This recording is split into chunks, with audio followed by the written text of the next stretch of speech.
Allahumma salli wa sallim wa barik ala sayyidina Muhammadinil Fatihi lima ughliqa wal khatimi lima sabaqa wan nasiril haqqi bil haqqi wal hadi ila siratikal mustaqim sallallahu alaihi wa ala alihi wa ashabihi haqqa qadarihi wa miqdarihil azim.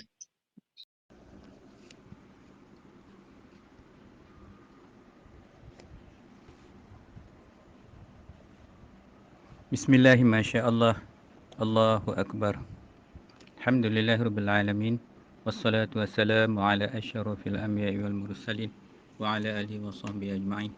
Allahumma salli ala sayyidina Muhammadin abdika wa rasulika nabiyil ummiyil wa ala alihi wa sahbihi barik sallim. Amma ba'd. Alhamdulillah, sekali lagi kita bertemu pada malam ini di kuliah WhatsApp, kuliah WhatsApp.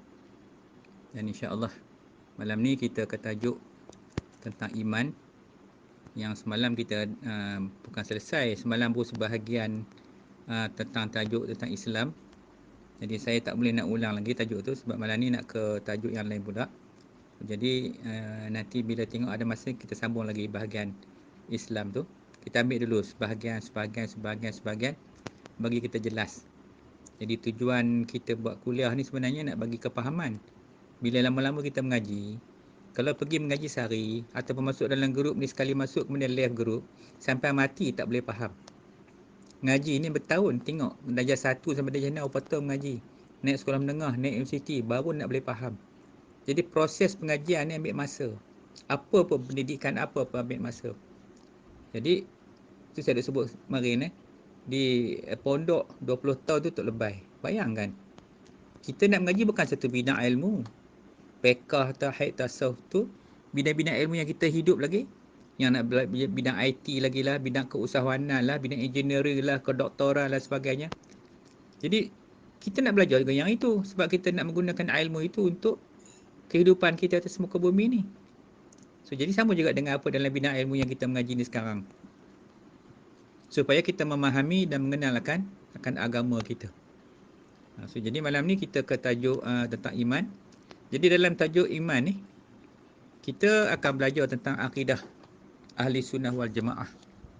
Kita kena ambil tahu dulu siapakah Ahli Sunnah wal Jamaah ni. Jadi kalau kita tak kenal siapa yang introducekan, memperkenalkan Ahli Sunnah wal Jamaah ni, jadi kita nak ikut siapa? Jadi kena ingat hari ni dalam sistem pendidikan di Malaysia ni dah bercelaru dah tentang agama ni. Pahaman-pahaman yang bukan Ahli Sunnah dia dibawa masuk. Dan mereka mengatakan bahawa inilah Ahli Sunnah wal Jamaah. Ni banyak isu-isu macam ni kan. Gaduh hari-hari. Pak macam ni. So jadi kita kena firm. Kena pegang balik akidah Ahli Sunnah wal Jamaah ni supaya kita tidak tersasar dalam keadaan iman kita tu. Sebab dia persoalan iman, persoalan i'tiqad, persoalan akidah. Jadi kalau mati pun dia tanya, malaikat akan tanya, apakah akidah kamu? Apa kita nak jawab? Apa akidah kamu? Apa jawab sekarang ni? Kita nak jawab, kita tak mampu nak jawab. Jadi akidah apa kita nak ikut? Akidah siapa? Kita belajar tak? Kita follow tak? Kita terima tak mazhab tu sebagai mazhab yang kita ikut, yang kita mempertahankan, memperjuangkan akidah kita tu di bawah mazhab Ahli Sunnah wal Jamaah. Jadi di sini kita kena faham, kita ambil faham baik-baik sini. So, jadi dalam tajuk ni apa kita nak bincang? Nanti kita bincang sama-sama. Di dalam tu ada lagi tajuk tentang apa ni kita panggil? Mabadi dia. Malam ni saya akan mulakan dengan mabadi bagi ilmu tauhid dalam masalah iman ni. Ada banyak istilah-istilah ni kita nak kena faham ni satu. So jadi dalam iman ni seperti mana disebut oleh Nabi tu, amantu billah wa malaikatihi wa kutubihi wa rusulihi wal yaumil akhir wal qadri khairihi wasyarrihi minallahi ta'ala. Ini yang kita sebut tentang iman tu. So jadi iman tu, rukun-rukun iman tu. Begitu. So ada rukun dia. Berapa rukun dia apa semua tu. Yang tu kita akan jelaskan nanti Dan yang kita nak fokuskan malam ni adalah tentang mazhab apa tu Ahli Sunnah wal Jamaah dan juga tentang al-iman tu. Ni dua benda yang kita nak fokus malam ni, sekadar yang ada masa. Sebenarnya masa sejam lebih ni sekejap je habis gitu je, tak sempat. Tapi kita cuba belajar dulu. Sebab saya tak suka nak pergi dalam-dalam sangat. Kita ambil yang betul-betul asas. Bila foundation kita tu kemas, asas kita tu kukuh, pokok tu, akar tu kuat, memegang bumi tu, batang naik besar mana tak kisah dah. Benda baru keluar daun, keluar bunga, last sekali keluar buah. Jadi pokok yang baik, itu yang kita hendakkan sekarang ni. Kalau kita mengaji tinggi-tinggi sangat pun, kita tak beramal, kita tak faham pun tak guna juga. So persoalan ilmu ni nak kena faham, terutama dalam masalah iman ni. Kenapa orang kata begitu susah pengajian ni ikut Ahli Sunnah ni? Tak susah sebenarnya kalau kita faham. Peringkat awal ni memang susah, kita tak faham ilmu, kita tak pernah mengaji, jadi kita rasa benda ni perit sangat kita nak hafal. So kita bukan nak permudah, saya pun tak nak permudahkan apa yang ulama-ulama ni dah tulis siap dah untuk kita belajar. Sebab tu kita tengok ulama-ulama yang kita nak belajar ni banyak kategori dia tu. Yang ulama tauhid, ulama fiqh sahaja, ulama tauhid sahaja, ulama tasawuf sahaja. Tu ada macam itu. Tapi yang kita hendak ni, kita nak rujuk pada ulama yang alim, yang mengetahui tentang ilmu, bukan takat ilmu fiqh saja. Dia tahu fiqh, dia tahu tauhid, dia tahu tasawuf. Itu yang kita nak cari, yang kita nak belajar supaya kita boleh faham dengan lebih jelas lagi. Okey. Itu yang malam ni, insya-Allah kita sambung balik yang ni lepas ni. Alhamdulillah. Baik, kita mulakan dengan saya flashback balik tentang pengertian. Sebab ilmu ni kena ulang-ulang, tidak dia jadi blur. Kalau ulang pun kadang-kadang dia tak sama kan. Cuma kita nak nampakkan macam mana dari segi takrif dia kan, pengenalan dia tu. Baik, jadi iman ni kalau kita belajar lagi, kita faham lagi, ialah percaya. Iman tu percaya. Amantu billah, percaya aku pada Allah. Yang rukun iman yang 6 tu. Jadi persoalan dia, percaya kita tu duduk dekat mana? Jadi soal iman bukan soal lidah dah. Dia soal hati. Dia duduk di dalam hati. Dia tak cakap apa pun. Kalau kita ikrar syahadah, ya, dengan lidah. Tapi bila tiba bab iman, dia percaya ni, dia percaya dengan hati. Sebab tu dia ada istilah-istilah di dalam persoalan tentang akidah ni, tentang tajuk iman ni. Dia sebut di situ aqaidul iman, qawaidul iman. Dia sebut situ tambatan keimanan, simpulan keimanan. Sebenarnya benda gaib. Yang boleh buat kerja ni benda hati. Jadi bila benda hati, kita tengok ya, benda fizikal pun, kita nak amal fiqh dengan anggota jawarih pun susah, kita rasa rumit. Nak ambil wuduk pun kadang rasa payah, nak pergi istinja, masuk tandas pun kita sesusah. Itu dari segi praktikal. Tapi yang ini lagi rumit bab iman ni. Pasal iman ni benda gaib. Benda gaib, benda tak nampak dengan pandangan mata kasar. Tapi kita kena beriman, kita kena percaya kepada Allah. Jadi yang ni yang paling susah sekali, nak percaya dengan benda tak nampak. Allah pun kita tak nampak sebab Allah tu gaib. Jadi nak kenal Allah, nak kenal macam mana? Sama adakah nak kenal dengan mata kasar? Tak boleh. Iman Allah tu gaib. Kita nak kenal Allah dengan ainul basirah, dengan pandangan mata hati. Roh kita yang masa duduk di alam roh dulu, roh tu yang bila Allah tanya alastu birabbikum, qalu bala, kata roh kita, syahidna, bukankah aku ni Tuhan kamu? Roh kita jawab apa? Kami bersaksi, kau tu Tuhan kami. Maknanya roh tu dah kenal Tuhan. Jadi sebab tu roh tu benda apa? Roh tu ada, setiap orang ada roh untuk hidup. Roh ni lah yang kenal Tuhan, yang makrifah kepada Allah. Bukan sekadar dia makrifah, malahan dia mengesakan Allah Subhanahu Wa Taala. Bukan sekadar kenal je, dia mengesakan Tuhan, dia menyembah Allah Subhanahu Wa Taala. Tuhan yang menjadikan dia tu. Jadi bila kita mengaji tentang iman ni, kita nak didik, nak latih hati kita, roh kita ni, supaya dia beriman kepada Allah. Tapi dengan syarat, dia kena tahu dulu macam mana nak sampai peringkat dia boleh kenal Tuhan tu. Maka dia ada kaedah dia. Kaedah dia apa? Tentang masalah keimanan ni, tentang masalah makrifah kepada Allah. Maka ulama-ulama pada asal tu, mereka dah susun dah. Macam mana kita kena belajar satu. Maka hujah awal dia dengan apa? Hukum akal dulu. Tak boleh pergi terus kenal gitu. Pasal apa? Pasal kita ada akal. Bila kita didatang daripada langit yang tinggi dalam rahim ibu kita tu, beranak masuk dalam jasad. Masa tu Allah dah bagi dah dengan nafsunya bagi, dengan akalnya bagi. Maka semua itu ujian atas kita. Allah nak tengok kita guna tak akal kita. Untuk apa kita guna akal? Untuk fikir benda jahat ke? Nafsu kita untuk kita buat benda jahat ke? Okay, semalam kita duduk bincang tentang tajuk apa ni, amarah. Jadi bolehkah kita duduk tempat amarah tu menggunakan nafsu kita tempat amarah? Sedangkan nafsu tu nafsu yang dicela oleh syarak. Syarak Allah, undang-undang Allah, hukum Allah pun keji, cela sifat-sifat keji tu. Dah kena keji, kita duduk nak ambil juga. Nak pakai juga. Tu. So jadi bila belajar iman, persoalan roh. Persoalan ghaib yang tak nampak. Jadi nak kena faham betul-betul. Jadi kalau kita belajar dengan Tok Guru Syekh Google, bolehkah dia ajar kita macam ni? Nak bagi kita faham macam mana nak kenal Tuhan. Bila nak kenal Tuhan, rupa Tuhan kita tak nak tengok. Sifat Tuhan kita tak pernah tengok lagi macam mana. Jadi bila kita belajar dalam sifat 20 ni baru kita tahu. Sebab tu dia kata, apa tanda adanya Allah? Jawapan secara jalan ijmalnya. Baharu alam ini. Baharu alam ini. Ini tanda kewujudan Tuhan. Siapa menjadikan alam ini? Tuhan. Zat dia kita tak mampu kenal zat dia. Jadi itu persoalan yang kita nak belajar ni. Jadi di sini ada dasar-dasar dia, asas dia tu kat situ.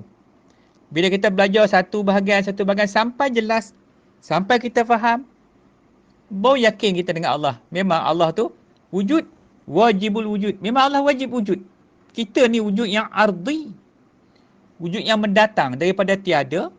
Kemudian Allah ciptakan kita, jadi, maka kita ada dalam barang ni.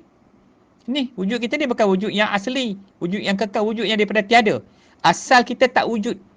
Tak ada wujud. Maka Allah ciptakan kita. Allah datangkan kita. Kenapa Allah datangkan kita sini? Sebab Allah nak uji kita. Bila Tuhan ciptakan kita di alam tu, Tuhan tanya kita, Tuhan nak tengok. Bila kita mengaku dengan Tuhan, kita bersumpah yang kita nak bersaksi Allah tu Tuhan kita sembah. Allah kata, aku nak uji kamu. Aku nak tengok sama ada kamu masih lagi beriman kepada aku ataupun kamu dah jadi kufur. Tu. Okay, so jadi kita refer balik, kita flashback balik. Ilmu apa kita nak belajar dalam persoalan iman ni? Sekali ulang sekali lagi. Jadi tentang hukum akal. Kita kena pakai hukum akal dulu sebelum kita nak masuk dalam hukum-hukum yang lain. Jadi akal ni adalah akal fikiran kita. Fikir dengan akal dulu. Nak fikir tentang apa? Nak fikir tentang Allah, tentang sifat wajib bagi Allah, sifat mustahil bagi Allah, sifat harus bagi Allah, sifat wajib bagi Nabi, sifat mustahil bagi Nabi, sifat harus bagi Nabi. Jadi ini yang kita nak kena belajar ni. Apa pula kita nak kena dulu? Macam mana pula sifat? Hak sifat tu memang kita diperintahkan supaya mengenal sifat Tuhan tu. Tidak, kita tak akan kenal Tuhan. Jangan kita duk sombong, bongkok cerita kau aku dah kenal zat Tuhan. Bohong kalau kata tu. Dia dalam hati ni mengikut kalam kata Imam Abu Hanifah. Sekiranya datang kepada kamu lintasan mengatakan kamu ni dah kenal Tuhan, maka dia kenal hakikat Tuhan, zat Tuhan, maka nafikanlah. Itulah syaitan. Tu pokok Imam Mazhab sendiri sebut, jangan kalau datang lintasan pada kita mengatakan kita dah yakin, kita dah nampak Allah Taala. Jangan cakap macam itu. Sesat siapa-siapa cakap macam itu. Sebab tak boleh nampak, kita bukan nampak Tuhan. Jadi nak kenal Tuhan tu, araftu rabbi bi rabbi. Yang mengenal Allah tu Allah. Dia akan memperkenalkan kita. Macam mana dia kenal kita, itu cerita lain. Itu soal kerja dia. Kita tak boleh paksa dia nak kenal dia. Dia akan bawa kita kenal dia. Bila kita dah melepaskan daripada ikatan nafsu yang jahat, kita naik lagi makam sampai kita kenal Allah. Okey. Jadi yang pertama, hukum akal kita nak belajar. Hukum akal. Ni saya preview balik, yang flashback balik yang lepas. Jadi tajuk dia ilmu tauhid. Dalam tu ada ilmu suludin. Ilmu tu lah, sebutan lain-lain. Ilmu sifat 20, ilmu aqaidul iman. Semua benda ni yang kita akan belajar nanti. Tu. Baik, dekat sini yang mungkin kita boleh faham ya. Kemudian ma'rifah pula. Apa dia awaluddin? Awaluddin itu ialah ma'rifatullah. Apa dia awal-awal agama? Awal-awal agama itu ialah mengenal Allah. Jadi mana bermulanya agama ni kena kenal Allah Ta'ala dulu. Sebab tu dia datangnya dalam rukun rukun Islam yang pertama tu apa ni mengucap dua kalimah syahadahnya dulu. Yang kita bincang hadis semalam kan. Hadis yang pertama tu bunyi Islam wala khamsi tu. Syahadati alla ilaha illallah wa anna Muhammadar Rasulullah tu. Tu. Tu syahadah tu dulu. Syahadah ni kita kemudiankan sikit tajuk dia pasal panjang sangat tajuk dia. So saya kemudiankan. Nak bagi faham yang asas ni dulu. Sebab syahadah nanti kita akan bincang dari sudut fiqh, dari sudut tauhid dan dari sudut tasawuf. Apa kata imam-imam mujtahidin ni tentang syahadah dalam tu. Jadi bila kita dah mengaji habis kita pusing, dalam syahadah itulah terbitnya semua ilmu-ilmu ni. Iman, Islam, ihsan duduk pada dua kalimah syahadah. Yang tu tak boleh lagi lah ni. Nanti keliru. Nanti saya tak nak fokus sangat situ, nanti kemudian. Nanti kita belajar asas dulu. Kalau daripada atas tu rumah susah, kita naik ke atas. So jadi di sinilah tempat yang kita nak kena fokus, bagi sikit fokus tumpuan. Macam mana kita nak kenal dengan iman ni dulu. So iman kata Nabi, iman tu apa? 3 bahagian, hafal yang ni. Iqrar bil lisan, iqrar dengan lidah, tasydid bil qalbi, tasydid dengan hati.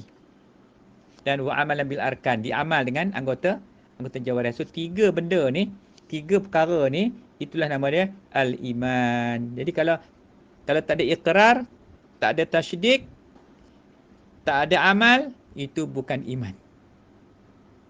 So bila kita nak jadi orang beriman kepada Allah, iqrar kita iqrar apa? Iqrar 2 kalimah syahadah.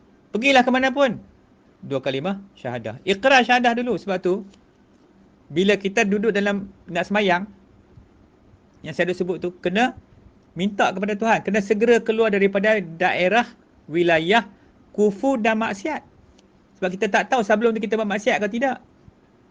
Orang rupa kita ni buat maksiat tak henti-henti. Kena segera keluar daripada wilayah kufur dan maksiat, segera masuk duduk atas wilayah iman, Islam dan ihsan. Nak duduk macam mana? Dia kena mengucap balik. Nak semayang tu kena syahadah dulu. Jangan duk pergi takbir terus. Takut nanti yang tadi kufur tu mengumpat, mengata orang alam macam-macam benda maksiat dia buat. Kalau begitu, bagaimana tentang wuduk? Ya, sebelum berwuduk juga kena mengucap dulu, pasal wuduk tu sebahagian daripada ibadah. Kalau tak sah wuduk, tak sah solat. Maka nak wuduk juga kena mengucap dulu. Lepas mengucap baru mulakan wuduk. Kena syahadah dulu. Syahadah ni nanti dia duduk di semua tempat ibadat kita. Sampai nak mati pun kena mengucap syahadah tu lagi. Nak hidup pun kena syahadah, nak mati pun kena syahadah. Jadi syahadah ni duduk kat mana? Dia akan berada di tiap-tiap ibadat kita. Dialah yang akan mengeluarkan kita daripada kufur dan maksiat. Kalau selagi kita tak peduli bab-bab macam ni, maka tenggelamlah kamu dalam kufur dan maksiat tu. Betul, kita kena segera keluar. Faham tak segera keluar? Segera. Kena keluar lelen ni. Nak tidur malam, mengucap juga takut mati dalam tidur. Mati dalam iman ke mati dalam kufur? Jadi persoalan iman, Islam, ihsan, kufur, maksiat, fasik, zalim, munafik apa semua ni, kena hafal benda ni, kena tahu. Kat ni, kalau duduk kat sini jadi apa? Fasik. Fasik ni apa? Orang yang kekal dalam dosa dan maksiat. Duduk dalam dosa dan maksiat tu. Kita nak keluar. Jadi fasik. Orang fasik jadi imam, tak boleh. Siapa nak ikut dia? Tu tak cerita lagi. Ini zaman sekarang ni, cerita banyak macam-macam hal dah. Nikah pakai online lah. Pening tengok. Nak mudah sangat. Sedangkan Nabi dah ajar ada orang nak nikah online, tak payahlah sebab hantar wakil dia senang. Biar wakil tu akad nikah bagi pihak dia. Tak, nak menikah juga. Ini pun isu juga. Jadi kita tak usah libat dalam isu macam ni. Cuma saya nak sebut sentuh je. Maknanya kekeliruan akan bertambah rumit bila kita tak faham agama ni. Tambah-tambah iman. Iman persoalan kepercayaan. Bukan senang nak jadi orang beriman. Sebab tu iman ni diletak di bawah sifat-sifat orang mukmin. Orang mukmin ni dia dah naik darjat daripada orang Muslim. Dia dah naik darjat satu darjat lagi kepada orang mukmin. Makna mukmin ni orang yang beriman, percaya kepada Allah dan Rasul. Secara ijmalnya itu. Kan? Kalau secara tafsilinya yang salah satu tu, yang 6 tu. Jadi persoalan iman ni persoalan yang cukup kritikal. Mana dia kena faham sungguh-sungguh pasal benda gaib. Macam mana dia nak latih hati dia tu supaya terbuka. Nak tengok ke alam tinggi. Bila terbuka tu baru dia terlepas daripada hijab. Hijab ni macam dinding lah, hijab. Macam dinding, duk tahan kita nak tengok sebelah sana dinding, tak boleh. Cuba kalau boleh nampak sebelah rumah ni macam mana. Tapi imam kan suruh tengok umur orang tu. Maksud iman ni dia percaya kepada Allah tu, dia memang yakin sungguh-sungguh. Jazam i'tiqad dia. Tu disebut dalam pasal iman, i'tiqadu jazim mutabiqan lil waqi' an dalil. I'tiqad yang jazam, yang berbetuli dengan i'tiqad ahli sunnah wal jamaah an dalil, dan ada dalil naqli dan dalil akli. Tu nak bawa dalam i'tiqad tu. Tu dipanggil i'tiqad jazam, i'tiqad yang putus, yang tak ada syak, tak ada zan, tak ada waham dalam tu. Dia tak boleh ragu-ragu dah. Dia solid 100% yakin kepada Allah. Cakaplah apa pun, Allah. Cakap apa pun, Allah. Cakap apa pun, Allah. Macam itu. Tu ni persoalan tu. So jadi, kita nak pergi macam ni. Nak pergi ke peringkat, nak kena naik. Kita tak boleh tunggu tempat Muslim saja. Muslim saja tu memang kena duduk Muslim. Tapi nak pergi lebih tinggi, kena naik kepada iman. Kalau tak ada iman, Muslim apa? Jadi Muslim macam tu. Semayang, puasa, zakat, haji. Kalau umrahnya, tiap-tiap pergi umrah. Habis. Tiap-tiap kena pergi, masuklah WhatsApp. Minta ampun, minta maaf ya. Awak nak ke Mekah, nak pergi buat umrah. Minta ampun lah ya kalau dah salah silap. Orang tak kenal pun minta ampun juga. Dah masuk dalam FB. Tahun depan pergi lagi. Baiklah, kamu ambil duit tu pergi kat fakir miskin tu. Bukan sikit duit, pergi umrah, 6-7 ribu habis sekali pergi. Tiap-tiap tahun pergi. Tiap-tiap tahun pergi. Allah tak tahulah. Pada kalau kita beriman, saya duk tengok ulama' ni. Dia pergi haji sekali je. Umrah tu pergi lagi gitu hai. Tapi masa lain dia buat ibadat kepada banyak lagi keperluan fakir-fakir miskin tu. Lagi hebat kalau kita bagi orang minum air, orang susah makan, masya-Allah. Dah lah pergi umrah duk sombong-sombong tunjuk pula. Cerita kat orang ria rendah sampai dekat depan Kaabah, duk tangkap gambar selfie. Kan boleh benda-benda macam ni. Orang beriman, dia tak buat kerja gila bodoh apa itu. Mereka orang tak cerdik ya, tak berakal. Buat apa dia tangkap gambar? Saya nak tanya kamu sini. Bila buat ibadat tunjuk kat orang, kenapa? Kenapa nak tunjuk kat orang? Cuba cakap tengok. Tolong jawab. Buat ibadat tunjuk kat orang. Pergi bagi bungkus ya, beras. Adalah 10 kampit. Makcik tu jenuh pegang, menggeletar tangan pegang nak menahankan berat-berat tu, sebab nak gambar layan gambar kamu tu, nak layan nafsu serakah kamu tu. Nak buat ibadat, Nabi dah pesan dah, kalau nak sedekah tangan kanan, jangan bagi tangan kiri tu tahu. Ni bukan tangan kiri. Dajjal pun tengok dalam FB tu. Oh, dia bagus dah. Mana berjaya dah aku ni. Gunakan FB aku untuk jahanam, pelingkupkan orang umat Islam punya ibadat. Dah duk tunjuk orang jadi riak. Bangga. Dia lah sedekah. Padahal beras-beras orang, bukan beras dia. Jangan macam ni. Orang beriman tak buat kerja macam ini. Tu yang duk tunjuk hari ni. Jangan ikut contoh yang duk tunjuk dalam WhatsApp, dalam apa semua tu, dalam grup-grup FB ke apa. Jangan duk ikut contoh teladan macam itu.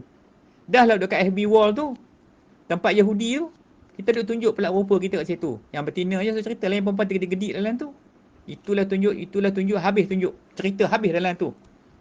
Buka aib kita, laki kita. Laki buka aib bini, cerita kat orang. Tak teruk kan macam ni? Ni manusia mukmin kan, manusia apa nak panggil ni? Ni persoalan dia. Bukan nak marah, kita tegur lah benda kalau buat silap tu, kita tegur. Kita tak nak marah pun. Benda boleh kena khabar boleh. Pasal tu ulama' ada garang. Dia garang tu, dia sayang kat kita, bukan dia benci. Dia tak nak kita tu rosak. Tu dia kena faham baik. Okey, baik. Wallahualam. Alhamdulillah. Jadi insya-Allah kita kenal pula depan ni sedikit. Sebab kita nak kena mengenal dulu. Iman ni kita nak belajar dalam mana bahagian tauhid. Tauhid ni kita bercerita tentang iman. Iman tu kepercayaan. Jadi siapakah ahli sunnah wal jamaah? Kenapa nama ahli sunnah wal jamaah? Bila kita kenal, senang kita nak kawal kita punya akidah kita. Kita ni ikut siapa sekarang ni? Kan kita tak tahu kita ni ikut mazhab mana. Ada mazhab ke? Tak ada mazhab ke? Atau mi redah saja? Apa teradap je lah. Percaya dengar-dengar. Ingatlah dulu kat kampung. Yang duduk kampung. Yang tu duduk kampung. Yang duduk kat KL tu duduk tengok apa ni, Twin Tower saja. Macam mana? Contoh. Kalau dulu orang macam Bayi Senia ingat kampung. Kalau duduk kat KL tu masa kat kampung belajar apa. Yang ni pun sama juga. So kita nak kena kenal siapakah yang dikatakan orang yang paling awal. Pengasas. Kita tengok pengasas ilmu tauhid ni. Siapa yang mula-mulakan? Kita nak ikut ahli sunnah wal jamaah. Tapi siapakah ahli sunnah wal jamaah ni? Okey, dia ada dua orang. Satu yang disebut sebagai Abu Hasan Al-Asy'ari, yang kedua sebagai Abu Mansur Al-Maturidi. Okey, kita pergi secara ringkas saja, saya nak terang sikit. Jadi kalau orang tanya, siapakah yang mencipta ilmu tauhid? Apakah ulama mazhab Ahli Sunnah ni yang mencipta ilmu tauhid tu? Tentulah Allah Ta'ala.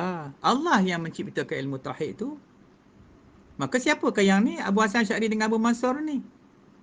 Mereka berdua ni lah yang susun balik dengan berpegang kepada mazhab Imam Asy-Syafi'i. Tu kena ingat. Daripada susunan Imam Syafi'i itu, Abu Hasan tu datang. Kemudian disusul. Kemudian datang Abu Mansur Al-Maturidi lebih kurang 23 tahun kemudian. Maka kalau mazhab Hanafi banyak mengikut pada mazhab Abu Mansur Al-Maturidi ataupun Al-Maturidiyah. Kalau yang lain-lainnya macam kita, yang mazhab Syafi'i ini banyak ikut Abu Hasan Asy'ari. Dari segi pegangan kita, tak banyak beza dua-dua tu. Pegangan tu. So mereka ni menyusun. Yang menyusun, yang bagi susun satu macam mana tentang akidah tauhid yang kita nak belajar ni. Kemudian kalau tanya kita balik, siapa yang mula-mula? Yang mula-mula adalah Allah ajar kepada tok kita, iaitu Nabi Adam AS. Ingat tok kita. Dialah yang mula-mula sekali yang dia ajar tentang ilmu tauhid. Lepas tu, yang pertama dan yang terakhir siapa? Yang terakhir adalah Nabi kita Muhammad SAW. Maka baginda Nabi lah yang terakhir diajar oleh Allah ke ilmu tauhid. Jadi jangan duk petikai ilmu ni. Ilmu ni bukan ilmu cerita dongeng-dongeng. Dah daripada dulu lagi dah diajar dah oleh Allah. Kan? Dan diajar pada tiap-tiap Nabi dan Rasul tu, semua duk bawa ilmu tauhid tu. Duduk kat mana ilmu tauhid ni? Di dalam dua kalimat syahadah. Last kali dia akan balik kepada kalimah syahadah balik. Dia tak boleh lari benda ni. Cuma yang ni kita fokus sikit tentang pengertian dia punya konten dulu. Isi tu apa benda dulu. Kemudian, kalau kita kata daripada dulu lagi, daripada zaman Nabi Adam tu, sebelum Nabi Adam tu dicipta tu, Allah dah pun cipta makhluk yang lain. Termasuklah juga jin-jin yang beriman kepada Allah. Dan jin ni pun ada yang masuk syurga. Cuma di akhirat besok, manusia nampak jin tak nampak manusia. Berbeza dengan dunia. Di dunia ni jin nampak manusia. Kita tak nampak dia. Tapi di akhirat besok,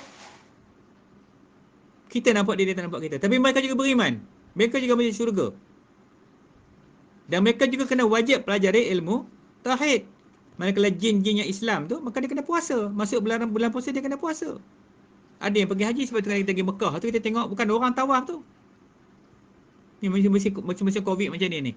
Kita ingat Kaabah tu kosong ke? Memanglah cuba tengok dengan mata kasar, tapi cuba tengok betul-betul perhati baik-baik. Allah hantar malaikat ganti.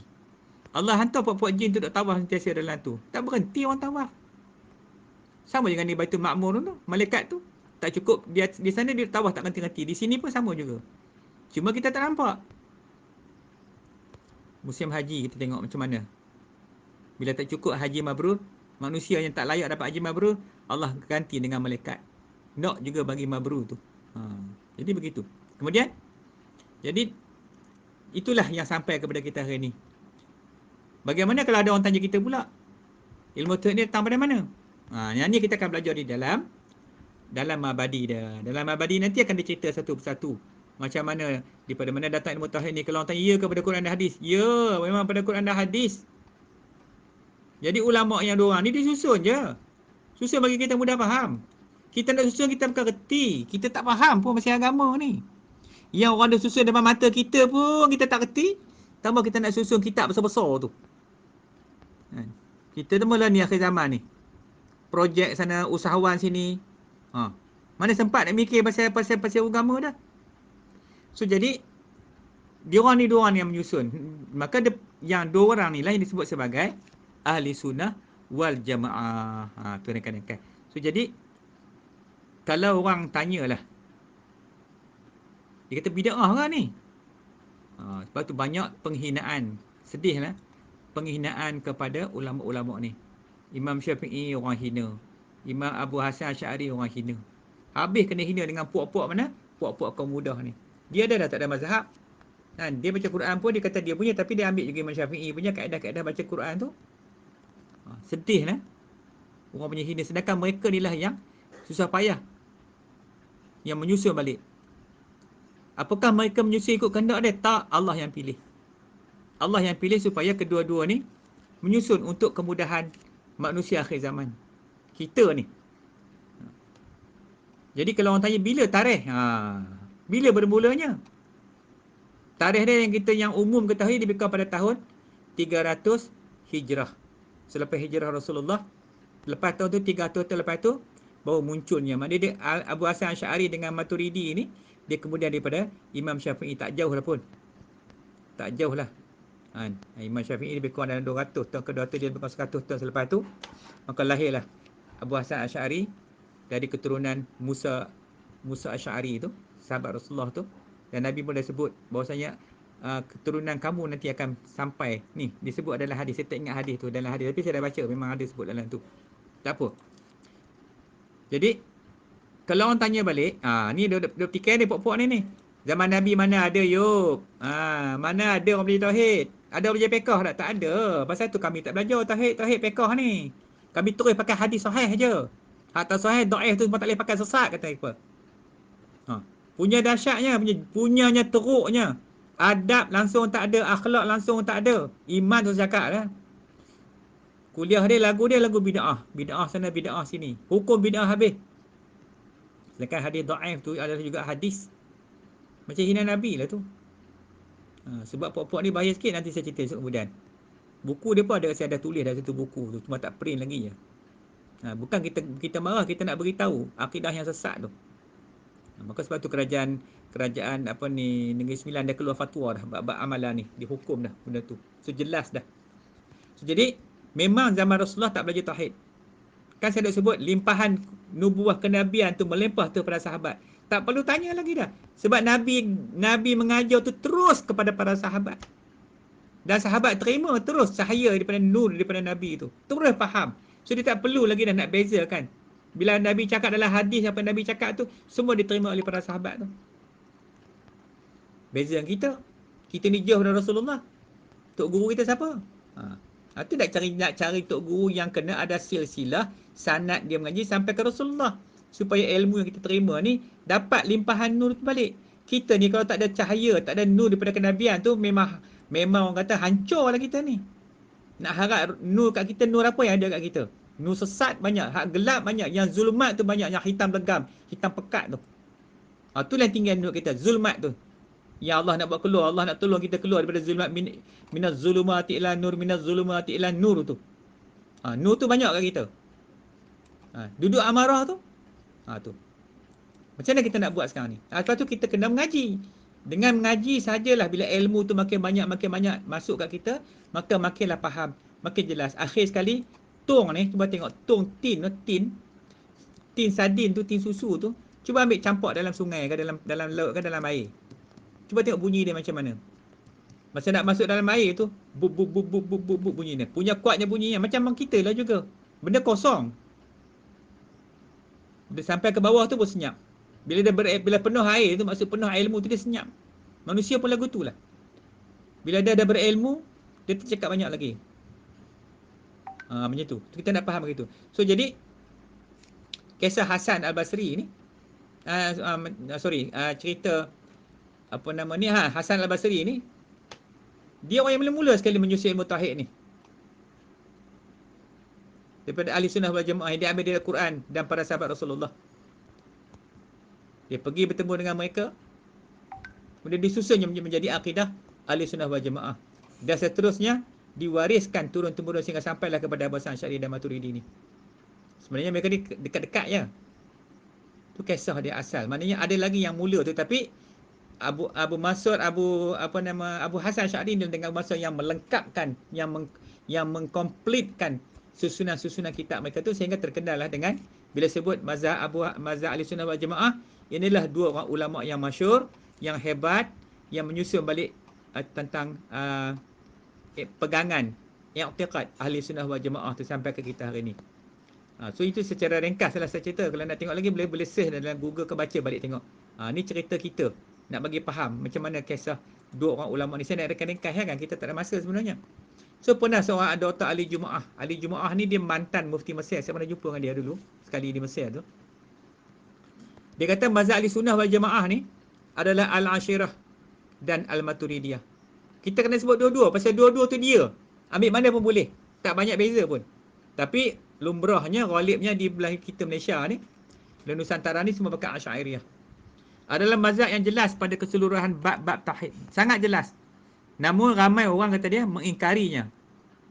Itulah orang-orang yang jahil tentang hakikat mazhab tersebut pada masalah iman kepada Allah. Dan ia berkaitan dengan perkara-perkara yang disandarkan kepada Allah ataupun dinamakan sebagai sifat-sifat Al-Khabariyah. Ini kata Dr. Ali Jumaah. Dia ni mengajar lah. Kalau kita pergi kadang di Masjid Al-Azhar tu, kan, dekat Husin, depan Husin tu masjid dia, kalau masuk dalam tu kadang ada dia mengajar. Tu Dr. Ali Jumaah. Baik. Jadi ulama-ulama ni ulama hebat. Bawa imam di Syria, tengok di Jordan. Kebanyakan ulama banyak daripada ulama-ulama Ahli Sunnah wal Jamaah. Justru akidah yang benar dan diyakini oleh para ulama salafus soleh adalah akidah yang diyakini oleh Al-Asy'ariyah dan Al-Maturidiyah. Jadi itulah akidah yang benar. Mana apa akidah yang dipegangi oleh Abu Hasan Al-Asy'ari ni dengan Abu Mansur ni, inilah akidah yang kita kena pegang. Sebab mereka ni dah buat dah ada dah dia punya hukum hakam semua dia dah susun, dah cantik dah nak sampai kat kita ni. Sebab apa? Ini adalah kedua-dua tokoh yang tidak melakukan suatu pekerjaan bid'ah di dalam agama. Dia tak buat benda bid'ah, dia tetapi dia dituduh buat melakukan bid'ah oleh pokok-pokok ahli bid'ah. Tu saya macam itulah. Apa kerja mereka yang mereka ni yang kata dia bukan ahli bid'ah? Mereka hanyalah meneruskan perjuangan para salafus soleh. Yang ulama-ulama atas pada mereka lagi. Dia susun balik. Mungkin masa tu ulama dia tu tak sempat. Macam sahabat-sahabat Nabi. Perang aja. Sampai tak sempat yang setengah tu macam Khalid Al-Walid, kalau tak silap sejarah dia tu, dia pun tak boleh hafal Quran. Dia hanya boleh baca ayat-ayat lazim yang macam tu. Punya sibuk perang. Tapi ahli syurga. Jadi mereka ni menyusun balik dan menyusun secara sistematik dan menjelaskan akidah tersebut pada umat Islam. Jadi alhamdulillah, kita patut syukur kepada Allah sebab kena ada orang yang tolong susun. Kalau suruh kita susun hari ni, kita susun lagu kepala otak kita lah macam kita berniaga tu. Tengok apa kita buat. Nak tengok tu sudah. Cuba susun tengok satu perniagaan yang kamu buat contoh. Jadi huru-hara tengok. Kejap lagi bergaduh lah. Mula-mula ambil kawan 4 orang. Lepas tu bergaduh tinggal 3. 3 tinggal 2. 2 tinggal 1 lah hari tinggal seorang. Lepas tu pergi buka company lain pula, jumpa orang lain pula. Lepas tu perang lagi bergaduh. Tu kalau kita buat. Jadi akidah Ahli Sunnah wal Jamaah ni adalah akidah yang diyakini oleh ratusan juta umat Islam dan telah diijma'kan oleh para pemuka mazhab Syafi'i, Maliki, Hanafi serta pendokong utama mazhab Hambali. Jadi kita terus ada bertikai dah. Mazhab ni dah jelas dah. Satu dunia dah orang ambil ratusan juta dah. Bukan baru dah. Dah 1200 tahun lebih dah. So kita follow je, kita mengaji bagi faham. Ini saja saya nak ringkaskan, nak bagi faham. Nanti bila kita belajar tentang iman ni, inilah tajuk. Mana kita tu bila duduk dalam, di mana kita nak letak, kita nak positionkan, where are you going to position yourself dalam masalah mazhab ni, kita letakkan diri kita di mazhab Ahli Sunnah wal Jamaah. Siapa dia? Abu Hasan Al-Asy'ari ataupun mazhab Al-Asy'ariyah. Kita position kat situ, kita letak kat situ. Kalau ada mazhab lain orang datang ajar, kau punya dengar lah ustaz tu merapu, merepek tu, nipu itu. Jangan dengar cakap orang. Kita sebab benda ni dah bukan baru, bukan baru. Hak yang tu baru. Yang dia cerita kaum mudah tu. Yang tu memang baru sungguh. Yang tu baru timbul ikut mana tak tahu. Mazhab pun tak ada dia. Dia mengikut, dia cerita mazhab dia. Bukan mazhab, dia aliran je, bukan mazhab. Jadi insya-Allah kita ambil betul-betul ilmu ni. Mudah-mudahan kita faham dan kita letakkan diri kita tu, kita dah mula dah bermazhab. Imam mazhab fiqh kita ikut Imam Syafi'i. Mazhab tauhid kita ada mazhab Ahli Sunnah wal Jamaah. Tapi ghalibnya disebut mazhab tu, tiga-tiga tu mazhab Ahli Sunnah wal Jamaah. Begitu. Wallahu a'lam.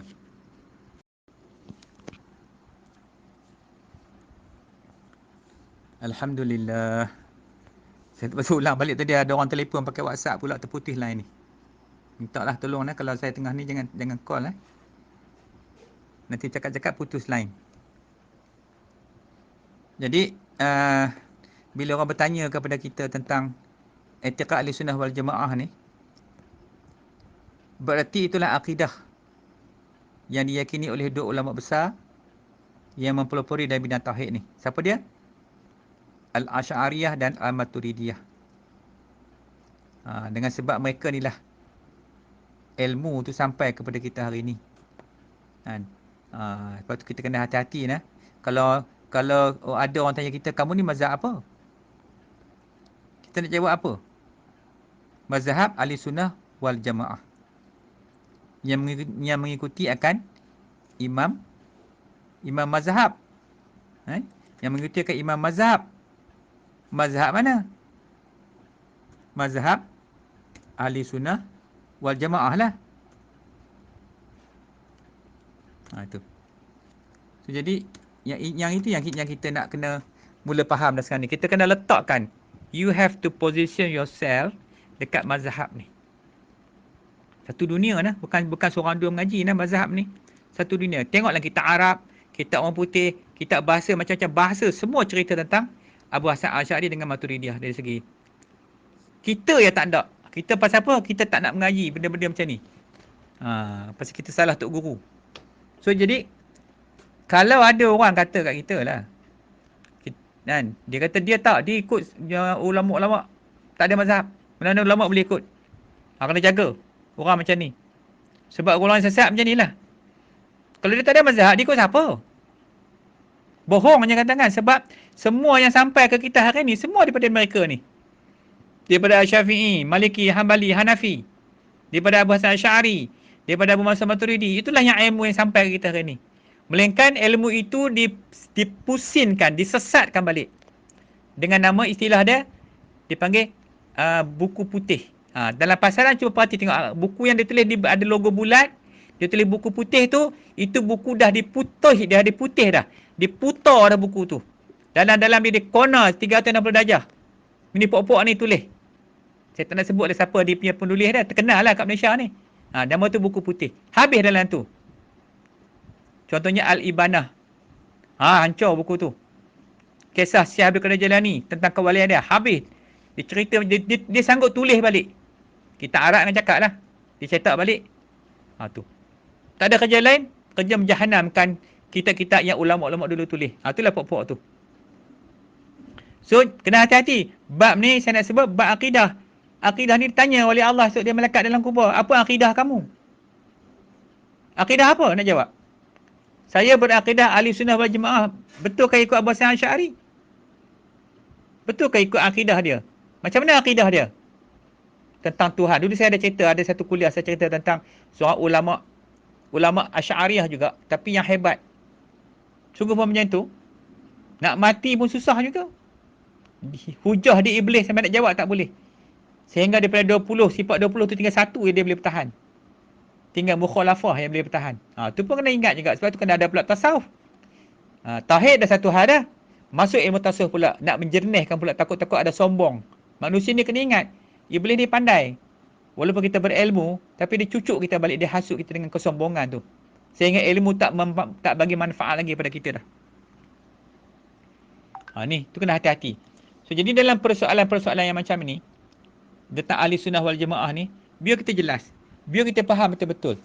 Biar kita letak diri kita dulu. Bila kita letak kita bermazhab Ahli Sunnah wal Jamaah ni, kita kena cepat-cepat cari guru kita. Dengan guru mana kita nak belajar ni? Nak menjelaskan tentang akidah kita. Supaya kita tidak jadi juga mengikut orang-orang yang sesat. Tu jadi kebetulan musim Covid ni, musim kuarantin ni, saya ambil kesempatan lah sedikit, curi masa sikit. Kita buat kuliah sekurang-kurangnya. Kita dah mula belajar dah. Dulu kita tak peduli. Sebut je Ahli Sunnah wal Jamaah. Kita tak tahu apa benda Ahli Sunnah Jamaah, kita tak peduli. Kita tahu hair kita je. Tapi lepas kita kurung ni, macam ni, adalah masa untuk kita juga mengenal-kenal. Kita nak belajar sikit-sikit, baru kita mula. Macam ni kata Ahli Sunnah wal Jamaah. Siapa dia orang ni? Tak pernah sebut pun. Asy'ariyah pun nak sebut pun tak tahu. Tak apalah. Kurang-kurangnya, daripada tak tahu, kita mengaji, kita boleh tahu. Jadi untunglah kita duduk dalam jalan Jumaah ni. Sekurang-kurangnya kita boleh belajar.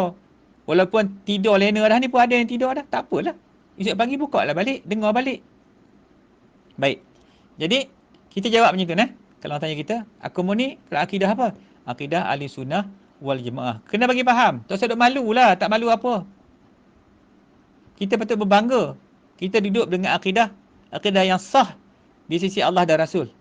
Itu akidah ni. So, akidah Ahli Sunnah wal Jamaah. Okey, nanti tersambung sikit lagi nanti. Wallahu a'lam. Alhamdulillah. Sekali lagi kita bertemu Baik. Lagi persoalan sikit lagi tentang kenapa kita perlu bermazhab. Ini pun orang akan tanya. Mungkin kamu pun akan tanya. Kenapa kita kena ada mazhab? Ustaz, saya baru ingat, baru kenal mazhab. Sebelum ni saya pun tak kisah sangat. Yang saya tahu saya mazhab Syafi'i saja. Baguslah, tahu juga. Tapi apakah itu cukup? Tak, kena ada lagi mazhab lain pula. Pasal itu tentang masalah fiqah. Selesai dah faham. Jadi masalah tauhid, nak ikut siapa pula? Kita ikut, maksud dia ikut Abu Hasan Asy'ari ni bukan kalau kita, sebenarnya kita ikut Nabi. Sebab mereka ni menyusun balik apa yang dibawa oleh Nabi. Apa yang ada dalam Quran dengan hadis tu disusun balik bagi jadi mudah, bagi kita mudah faham, mudah nak beramal, mudah nak beribadat. Kalau mereka tak susun, tak percaya, kejap lagi ambil Quran, ambil hadis, buka hadis Bukhari Muslim tu, berapa ratus ribu hadis, buka baca, buat tengok kalau boleh. Buka Quran tu, macam mana orang tafsir Quran lagi tebal daripada Quran tu? Siapa yang tafsir Quran? Hebat ulama tu. Kita boleh tak ambil satu ayat sudah, qul huwallahu ahad, tafsir. Nak tafsir dengan apa? Dengan tak kertinya. Sebab tu kena ada mazhab. Maksud mazhab ni ikutan, mereka ni menyusun balik. Dia tak buat kerja bid'ah. Mereka ni susun. Bayangkan orang yang dekat dengan Rasulullah, mereka ni 300 hijrah, lepas hijrah lahirnya Abu Hasan Asy'ari ni. Kita ni 1400 tu lebih. Kita duk kata ke dia orang tu, kata ke dia tu, tak betul, sesat, bid'ah lah buat kerja. Kita lagi jauh ni macam mana? Nampak tak? Dahsyat tak dahsyat? Benda ni kritikal. Sebab mazhab ni kalau cakap memang nak bertekak, bergaduh je. Tapi kita kena firm lah. Bila kita pegang atas mazhab ahli sunnah Jumaat, kita kena firm. Apa orang nak cakap lah. Apa nak kata lah. Kita tetap dengan pegangan kita. Lepas tu kita kena mengaji. Selagi kita tak ngaji, duduk dalam jahil. Maka sebab tu, sebab apa kita perlu mazhab? Sebab kita ni orang awam. Orang awam yang tak faham makan agama kita sendiri. Tengok dalam kehidupan kita, dalam masyarakat kita. Yang kita faham, makan, minum, tidur, kerja itu yang kita tahu. Hal lain-lain, macam mana maqasid syariah yang 5 tu pun kita tak faham. Macam mana kita nak buat, nak tegak agama? Dan lagi para mazhab ni pula 1000 tahun lebih dah, susun dah, cantik dah apa yang disampaikan oleh Nabi tu. So kita tak payah berfikir, buat pening kepala je kita fikir. Sebab bukan benda baru, benda datang dah lama dah. Dan lepas tu satu lagi nak peringat, bab-bab macam ni jangan mempersenda-sendakan, jangan mempermain-mainkan dengan mazhab ni. Pasal dalam kubur nanti malaikat muka nakir akan tanya, kau mazhab apa? Dan di akhirat juga kita akan ditanya lagi di depan Allah tu. Jadi kita nak tunggu nak ikut ulama mana, kita tak tahu. Mampukah kita sendiri pergi berdepan, kita sendiri-sendiri ni pergi dengan amal yang tak ada ni, pergi duduk depan atas mizan tu, Allah kata, Allah panggil malaikat, bawa simpulan-simpulan tu, letak atas mizan tu. Satu amal jahat, satu amal baik. Baru kita tahu hebat tak hebat kita masa tu. Dengan amal yang ada hari ni, yang maki hamu ulama-ulama mazhab ni, kenapa? Masa tu kita tahulah kita nak jawab dengan siapa. Tetapi orang yang ada mazhab ni punya sayangnya imam-imam mazhab ni, mereka ni dia bagi keistimewaan oleh Allah. Tunggu di situ. Tunggu tengok pada imam mazhab ni, ulama-ulama ni. Tu syafaat mereka juga ada. Al-ulama warasatul anbiya. Tidak, Nabi tak sebutlah tentang ulama ni pewaris Nabi. Maknanya menggantikan Rasulullah, menggantikan Nabi, ngajar kita. Nabi dah wafat, Nabi kata tak apa, aku tinggal ulama ni, ikut ulama. Tu Nabi kata sahabat aku macam bintang. Kamu ikut mana pun kamu tak akan selamat. Lepas tu yang mana para ulama ikut sahabat pula, tak ada sesat yang risau. So, jadi kemuliaan ulama di akhirat besok, Allah akan letakkan mereka dekat tunggu di tempat mizan tu.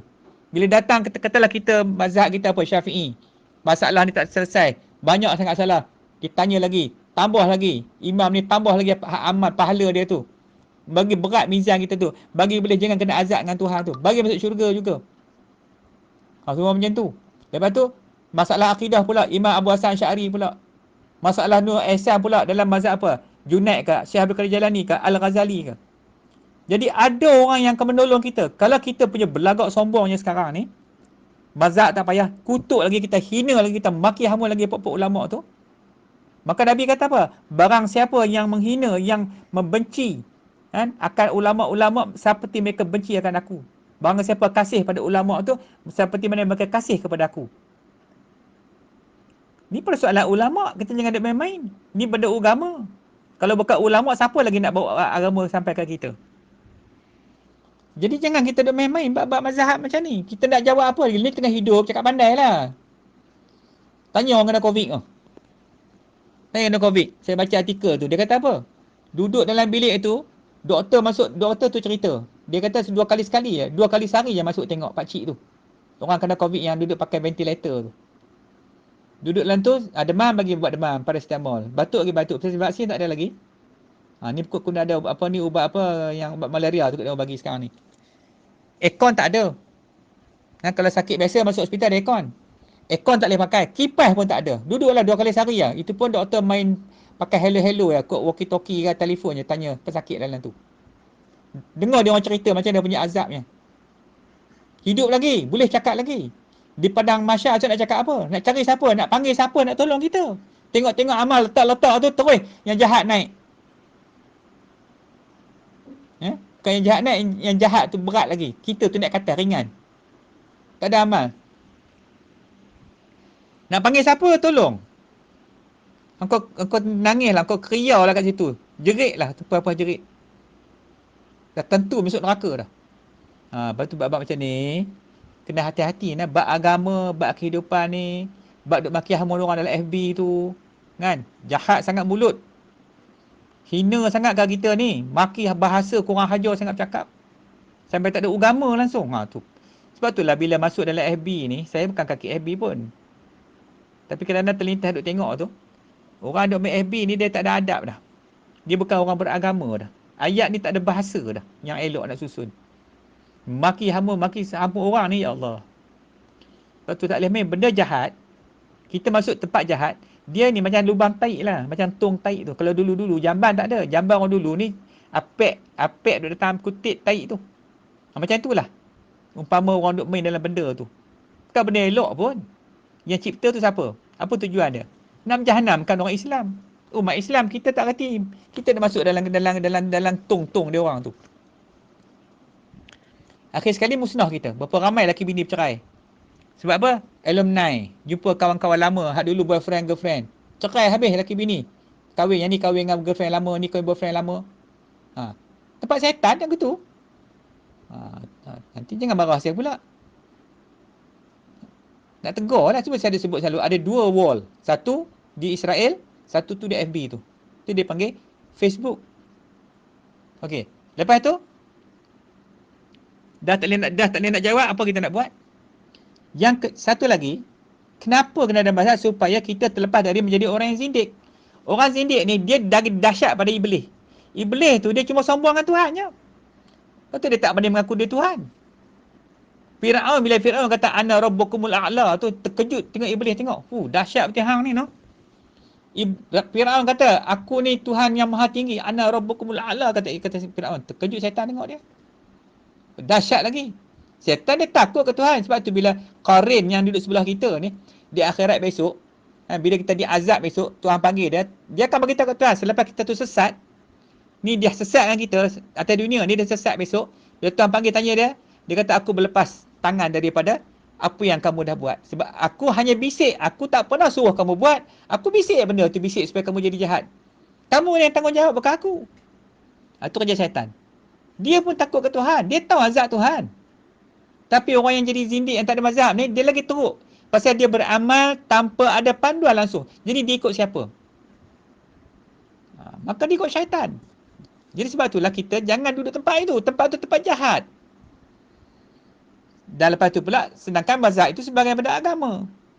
Tapi sebab kita dah tak mengaji, kita duk berasa megah dengan ilmu kita ni, konon-konon esok kita di padang mahsyar besok, kita punya timbangan besok boleh berat. Jahat kita naik ringan. Hak ni berat lagi. Try lah tengok. Nak cuba. Benda ni tak nampak nah. Kalau nampak pakai takut kita. Sebab tu tak boleh main-main. Jadi bab agama, saya nak pesan kat sini, jangan kita main-mainkan duk melayan perangai jahat kita tu. Sebab kita benci ke mazhab tu. Pasal apa kita marah sangat ke imam-imam mazhab tu? Pasal mazhab kita bawa ni, duk channel habis kat orang, duk cerita ni Tuhan duk atas langit lah. Tak habis-habis lagi Tuhan atas langit. Tuhan atas langit. Buat apa ke langit? Tuhan dekat duduk langit tu? Dia yang jadikan langit. Kalau tanya lagi, siapa cipta langit? Mana datang dulu? Tuhan ke langit dulu? Langit tu kemudian. Langit tu makhluk. Buat apa Tuhan nak duduk tempat atas langit tu? Tu contoh. Pusing ayat sana, pusing sini. Sesat habis orang. Tu kena hati-hati. Jadi, saya nak pesan sini, apa-apa hal pun istikharah. Kau nak mengaji boleh pandai nak cari ustaz mana ke? Nampak ustaz tu hebat sangat, follower punya ramai. Kan? Hari-hari masuk FB. Kita pergi ikut dia. Jangan lagi, sabar kejap. Buat sembahyang istikharah elok-elok, ya Allah. Aku nak tanya ni, aku dah tak reti nak jumpa siapa nak ngajar aku ni. Minta Allah tunjuklah esok insya-Allah. Maknanya ada adab. Tak adalah kita sebab orang tu orang follower ramai, kita pun terekam. No, ikut habis. Punya nak pergi seronok ikut ustaz tu. Kan tak boleh. Sabar kejap. Benda agama jangan tergopoh-gapoh. Kena ingat benda agama ni kena berakhlak, kena beradab. Sebab tu nak mengaji kena ada adab. Kalau mengaji tak ada adab, sebab tu orang kalau banyak ilmu, dia adab dia banyak ilmu, adab tak ada, hina lagi daripada orang yang ada adab, tak ada ilmu. Orang ada adab ni lain akhlak dia. Tu akhlak Rasulullah. Okey, baik. Alhamdulillah. Kita sambung lagi sikit. Ada lagi 2 slide sebelum kita berhenti malam ni. Iaitu tentang keseluruhan yang kita bincang dia punya carta tu. Carta ni selalu dah saya highlightkan, tapi bila tajuk ni kena highlight sekali lagi. Sebab dia berkaitan dengan mazhab lagi. Jadi kalau kita bincang lagi jauh ke dalam, baru kita nampak betapa pentingnya mazhab ni pada kita. Bukan penting takat di dunia saja. Di akhirat, dalam kubur, di padang mahsyar, besok sampai di timah mizan tu, benda ni berangkai-rangkai. Masa tu baru kita tahu kenapa kita ada guru. Sebab bila bangkit daripada kubur besok, Allah bagi lagi satu kepada syaitan. Syaitan akan bercakap dengan suara yang teramat kuat. Dia bertempik tu bergegar habis masa di padang mahsyar, di dalam perjalanan menuju ke padang mahsyar tu. Masa tu manusia bila yang mana yang terkejut selama di dunia dia diikut syaitan tu, maka mereka ni akan berlomba-lomba berlari mendapatkan suara syaitan tadi. Konon-konon itulah suara penyelamat bagi mereka. Sebab dalam hidup dia tak ada mazhab, dia tak ada guru ni ikut, dia ikut dia sendiri je. Maka di sana dia akan ikut syaitan. Jadi tempat bisikan syaitan ni, sekarang ni dia bisik kita, dia ganggu kita. Khawatir dia. Sampai nak mati, dia akan kacau kita. Masuk dalam kubur, dia kacau. Bangun pada mahsyar pun dia kacau. Ada tak silap saya 5 tempat semua. Sebab tu kita kena ada mursyid. Sebab tu kita kena ada guru. Sebab kalau kita sendiri nak pergi, kita tak boleh sampai pergi. Siapa nak bawa kita? Tambah macam ni sekarang ni. Duit pun tak ada. Kelepek. Siapa nak bawa? Ilmu pun tak ada. Siapa nak minat bawa kita? Ada tak kita tanya orang, kamu Tok Guru nak tak Ustaz nak tolong nak bawa saya besok di akhirat besok? Tak ada sebab kebular nak bawa. Kita sendiri bertakut. Kalau tanya saya sendiri bertakut. Lepas tu kita kena pergi balik kepada mursyid. Kena pergi balik kepada imam mazhab. Pasal mereka ni dah dijadikan oleh Allah. Allah cipta mereka ni. Bukan saja-saja Tuhan buat Abu Hasan Asy'ari Maturidi ni. Allah cipta mereka ni. Allah dah takdir dah. Allah dah tentu dah sejak azali lagi. Allah dah tulis dah mereka ni lah orang-orang yang akan menjadi ni penyelamat kepada umat manusia, umat Muhammad ni, waris Muhammad ni, semua ulama-ulama pewaris Muhammad. Sebab kita tak faham takdir Tuhan macam mana. Kita tak pernah tanya siapa yang cipta Asy'ari tu. Kita tak pernah tanya siapa yang cipta Syafi'i, siapa yang cipta Syekh Abdul Qadir Jalani, siapa yang cipta Al-Ghazali, Junaid Al-Baghdadi, Al-Qushari. Allah Ta'ala yang ciptakan mereka. Kan saya dah sebut kemarin, tiap-tiap satu penciptaan Tuhan tu dah ditentukan oleh Tuhan siapa nak jadi. Ni COVID ni pun dah siap tulis dah sejak azali lagi dah. Kita tak beranak, kita tulis dah dalam kitab Lauh Mahfuz tu. Pada hari-hari sekian akan berlakunya, Allah akan hantar COVID ni. Mari ikut mana kita pun tak tahu sampai hari ni. Pakat takutlah habis semua orang. Tak keluar rumah lah, macam-macam lah. Dan siapa nak kena mengaji malam ni pun dah Tuhan tulis dah. Yang nak live grup malam ni pun ada. Dah Tuhan tulis siap dah. Orang ni akan live. Dah Tuhan tulis dulu lagi. Dah Tuhan tak risau dah. Tak usah malu dah. Yang nak mengaji malam ni pun Tuhan tulis dah. Dah tulis sejak dulu lagi dah. Ambil faham ni elok. Benda tu dah tertulis dalam Lauh Mahfuz dah. Apa akan berlaku hari ni dah tulis siap. Tu saya tak kisah nak live nak lari ke mana pun, kita akan peduli. Duduk-duduk saya nak ngaji berapa ni lah. Yang datang tu dah beribu, yang tinggal berapa orang je. Siapa juga zaman saya dulu masa kami mengaji.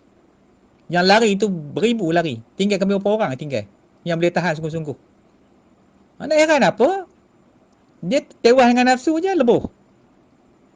Kita kalau kita bertawakal sungguh, orang Melayu kata, orang tu kata tauhid sungguh-sungguh.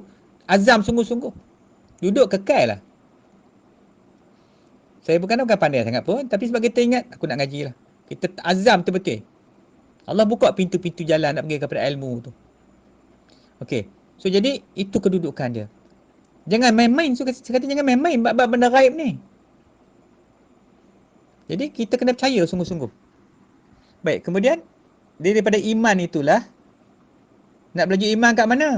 Iman ni adalah kepercayaan.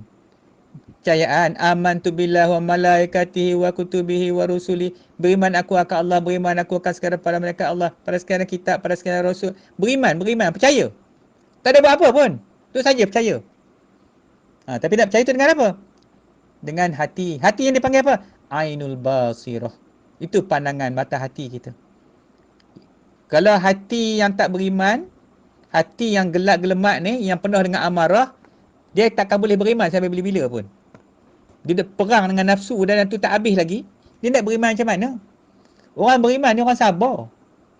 Yang banyak taubat, yang banyak istiqamah, yang banyak redha, lembah lembut, budi bahasa, syukur, tak sombong. Itulah orang beriman.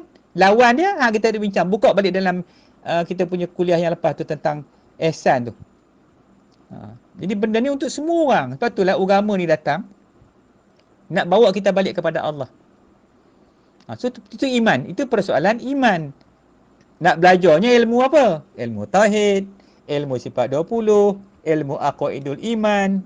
Panggillah ilmu apa pun panggil. Tapi benda hakikatnya yang kita belajar tu daripada mana? Daripada mazhab Abu Hasan Asy'ari. Konten dia kat situ dah ada dah. So insya-Allah tuan-tuan risau dah. Rukun iman yang kita belajar, rukun iman 6 ni, beriman kepada Allah macam mana konsep dia. Beriman kepada sekalian malaikat, kitab-kitab, sekalian rasul, hari kiamat. Qada dan qadar, ketentuan Allah Taala kat kita ni. Sekarang ni kita sedang berada di dalam qada dan qadar Tuhan sekarang ni. Qada kita semua duduk rumah. Stay at home, lockdown. Nampak macam mana? Sampai bila? Sampai Allah lepaskan kita nanti. Masa bila? Wallahu alam. Tapi insya-Allah hasilnya tak lama dah. Tu nak kena iman, qada. Qada dan qadar ni apa? Ketentuan Tuhan. Ketetapan dia. Qadar apa? Pelaksanaan ketetapan tu. Nak itu pun payah orang nak mengaji tu. Nak faham macam mana kita nak positionkan kita, nak letakkan kita di bawah qada dan qadar Tuhan tu. Apa yang berlaku kat kita? Jangan duk marah-marah. Kita kena redha. Itu hakikatnya. Dalam segi konteks kemuncak keimanan, dia tawakal tu ala Allah. Serah kepada Allah semua. Senang. Yang susah ni tak serah kepada Tuhan. Dia percaya ke nafsu dia. Dia percaya kepada akal dia. Akal gila tu. Kalau akal tu ada syarat tak apa. Tu akal nanti kita akan belajar lah bab ni. Akal bila tak ada syarat, dia jadi akal yang majnun. Majnun sebab apa? Gila. Mana gilanya bukan tak kaya, tapi gila. Sebab apa? Tak ada syarat di sisi dia. Yang boleh kawal manusia ni, syarat je. Sebab tu Allah jadikan hukum syarat ni supaya nak kawal pergerakan manusia tu. Ni boleh, ni tak boleh. Ni boleh, tak boleh. Dia dua je. Satu, menegakkan perintah Allah. Yang keduanya, menjauhi segala larangan dia. Tu saja. Yang amanah yang Allah bagi kat manusia tu. Yang Allah tanya dunia, langit tak ada. Bumi tak ada. Semua tak ada. Tanya kat Adam kata aku sanggup. Apa dia? Buat pahala, dibalas kebajikan, buat jahat, dia azab. Tu yang kita nak kena fikir sekarang ni. Maka bila kita nak kena fikir amanah ni, syarat nak fikir amanah kena ada ilmu. Bila nak fikir amanah ilmu, tak ada nak fikir apa benda. Apa benda pun tak tahu. Nak junjung macam mana.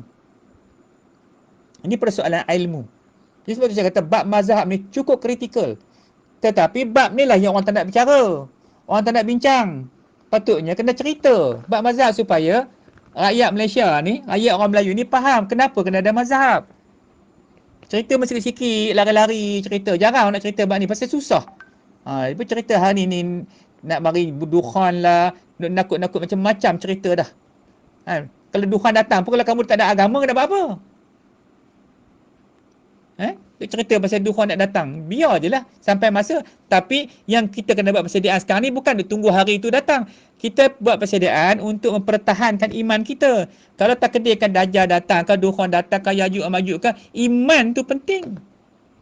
Iman saja yang boleh menyelamatkan kita. Sekarang ni kita nak tanya, iman kita ada ke tidak? Rupa iman macam mana? Macam mana rupa iman tu? Rupa dia, sifat dia tu macam mana? Sifat iman tu. Bila sifat iman kita tak tahu, macam bunga lah. Orang tanya bunga ros macam mana? Dia buat bunga ti ayam. Aku tanya kamu bunga ros. Bila dia tak kenal lagu tu lah dia jadi. Kamu ni mazhab apa? Ustaz, mazhab ni apa pun tak apa Ustaz. Saya dengar Ustaz tu cakap. Dia cakap apa pun tak apa Ustaz. Dengarlah orang gila cakap kata. Lepas tu kadang orang tak suka. Bila saya buat kuliah macam ni, orang kata apa lah macam ni. Tak apalah, kita buat kuliah ni bukan kita minta duit sekupang pun. Ada kena bayar kat saya tak? Ada yang minta duit? Bukan soalan duit. Sebab agama Allah ni, jangan kita jual-jualkan agama Tuhan ni. Kalau kita nak kuliah, kuliah. Nak ngajar je. Sebab kadang-kadang kita ngajar ni sekupang tak ada nilai. Yang kita dapat sekali kuliah apa? Sekali kuliah apa? Saya kalau orang kata Ustaz Cak Ayam pergi masjid nak ngajar tu, orang pergi tapi saya cakap elok. Saya kata, saya bukan tak nak ambil ni Tok Imam. Saya berniaga rasanya. Malu nak ambil kalau tak apalah. Simpanlah kat masjid tu buat duit tabung. Malu, kita rasa malu sebab kita takut kita mengajar tu tak padan. Mengajar sejam. Baru setengah jam dia tengok jam Ustaz tu. Baru setengah jam aja tengok jam dah. Nak habis cepat.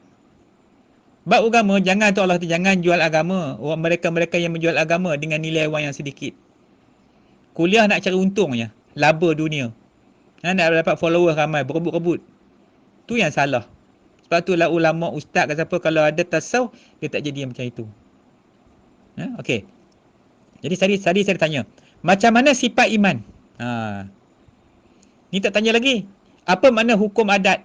Apa makna hukum syarak? Apa beza adat dengan syarak? Adat macam mana? Adat kita kena bincang panjang nanti dalam kuliah bab tauhid ni.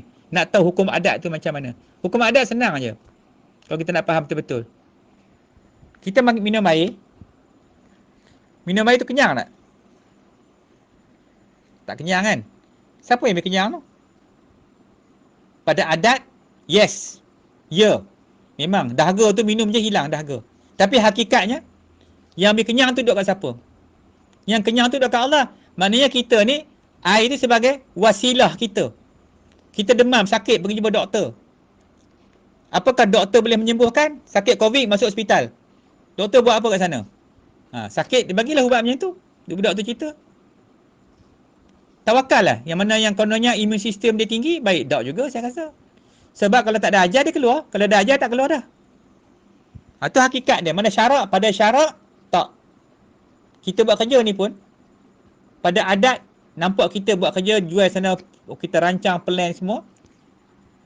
Untung bisnes tu. Kononnya kita kata kita punya. Walhal bukan. Sebab Allah yang bagi. Adatnya memang kita buat. Tapi syarak tak. Jadi nak kena faham. Berapa rukun syarak, berapa rukun adat. Ustaz, jenuh lah macam ni nak ngaji Ustaz. Tak dan rasanya. Baru kamu tahu susah. Kamu ingat macam mana dah? Dengarlah orang nak cerita Islam tu mudah. Saya pun pening kepala. Duk dengar bila Ustaz tu cakap hamda muda tu. Aku ni dah tua dah dengar. Masa bila mudah Jenuh kita nak merangkak pergi ngadak Tok Guru nak pergi reti juga agama ni. Baru kita mudah. Lalah jadi kau mudah sungguh. Semua mudah. Macam tadilah cerita. Nak menikah tak sempat-sempat dah pakai online. Tengah-tengah aku terima nikahnya zut putih. Tahu lah video conference bukannya konsisten dia punya frekuensi dia tu. Tak konsisten. Bila putih tu 10 kali akad tak lepas lagi. Nalah kira halal lah kata khalas.